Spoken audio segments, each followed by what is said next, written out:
अरे ना बाप डरे ना दादा डरे, अब हम डरेंगे। अरे तुम तो भी मौत को नहीं देखे बाबा।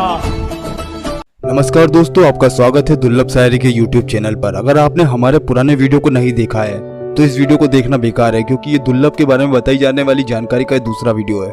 इसका पहला पार्ट देखने के लिए आपको हमारे चैनल पर आना पड़ेगा और चैनल के सबसे पहले वीडियो में आपको पार्ट 1 मिल जाएगा। पहले पार्ट में हमने आपको बताया था कि दुर्लभ अपने पिता के पास से किस तरह से उज्जैन आया और उज्जैन में आने के बाद अपने दोस्तों की संगत में रहकर वो काम करने लगा जो उसको नहीं करना चाहिए थे। अपनी माँ का लाडला होने के साथ ही वो दोस्तों के बीच भी चाहता बन गया और एक शासकीय स्कूल में टीचर माँ को नहीं मालूम था कि उसकी पीठ पीछे उसका बेटा क्या कर रहा है, इन लोगों के साथ उसका उठना बैठना है। हालांकि इसी बीच पिता इस बात को भाप गए थे और वो अपने साथ दुर्लभ को इंदौर ले गए, लेकिन इंदौर में दुर्लभ का दिल नहीं लगा। थोड़े दिन बाद वो वापस उज्जैन लौट आया। दुर्लभ के बारे में जानकारी निकालने में पता चलता है कि वो संजय दत्त का बहुत बड़ा फैन था या फिर उसकी मूवी खलनायक का बहुत बड़ा फैन था। लेकिन 20 साल की उम्र में ही दुर्लभ ने बदमाशी की दुनिया में जो नाम कमाया, ऐसा नाम शायद ही कोई कमा पाता। पंजाब के ही एक गैंगस्टर सुकवा कल्याण और दुर्लभ कश्यप की पर्सनालिटी पूरी एक जैसी ही दिखाई देती है, लेकिन कहानी में थोड़ी भिन्नता है। और अगर दोनों की ही मौत की बात करें तो दोनों ही दोस्ती के चक्कर में मारे गए। दुर्लभ की मौत जिस गैंग बार में हुई, वहाँ पर वो दूसरी गैंग के इलाके में घुसकर गोली मार रहा था।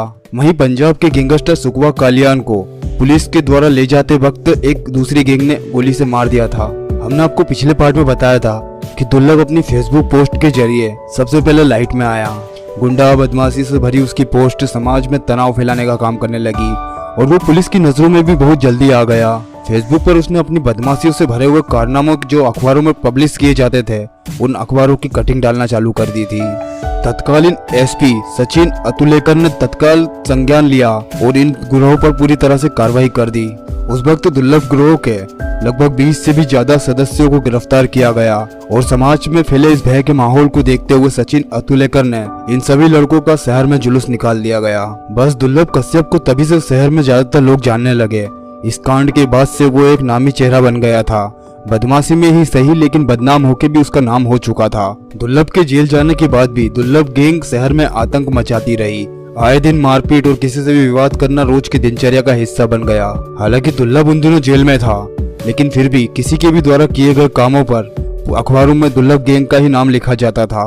घर में घुसकर मारना या कार फोड़ना, लोगों के संग हाथापाई करना दुर्लभ गैंग का मुख्य काम था, जो शहर में असामाजिक माहौल को पैदा कर रहा था। और एक लंबे वक्त तक जेल में रहने के बाद जब दुर्लभ जेल से छूटा तो उस वक्त 2020 का माहौल चल रहा था और कोरोना जैसी महामारी देश में दस्तक दे चुकी थी। लॉकडाउन लगभग समाप्त हो चुका था और मिशन अनलॉक प्रारंभ हो चुका था। एक लंबे समय तक चले इस लॉकडाउन को झेलने के बाद लोगों की जिंदगी वापस अपनी पटरी पर लौट रही थी। शहर पूरी तरह से खुल चुके थे और दुर्लभ भी शहर में आ चुका था। सितंबर का महीना था। रात के समय एक पार्टी को करने के बाद दुर्लभ अपने 2 दोस्तों के संग हेलावाड़ी नामक एक स्थान पर जुम्मन चाचा की दुकान पर चाय पीने के लिए आया और हेलावाड़ी इलाके में ही रहने वाले शाहनवाज नामक एक लड़के से उसका पुराना विवाद चल रहा था। उस दिन शाहनवाज उसी चाय की दुकान पर मौजूद था।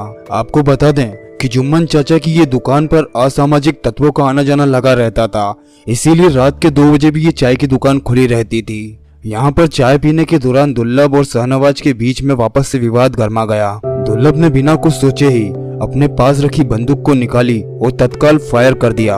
गोली सीधा जाकर शाहनवाज के गले पर लगी और वो वहीं जमीन पर गिर गया। ये देखते से ही शाहनवाज के साथी जो कि उसी इलाके में रहते थे वहाँ पर दौड़े चले आए और उन्होंने दुर्लभ को पकड़ लिया। उनकी तादाद बहुत ज्यादा थी। ये देखकर दुर्लभ के दोनों दोस्त वहाँ से भाग गए। दुर्लभ को पकड़ने के बाद उन सभी ने दुर्लभ पर चाकुओं से हमला करना चालू कर दिए और दुर्लभ को लगभग 30 से भी ज्यादा चाकुओं से गोद डाला।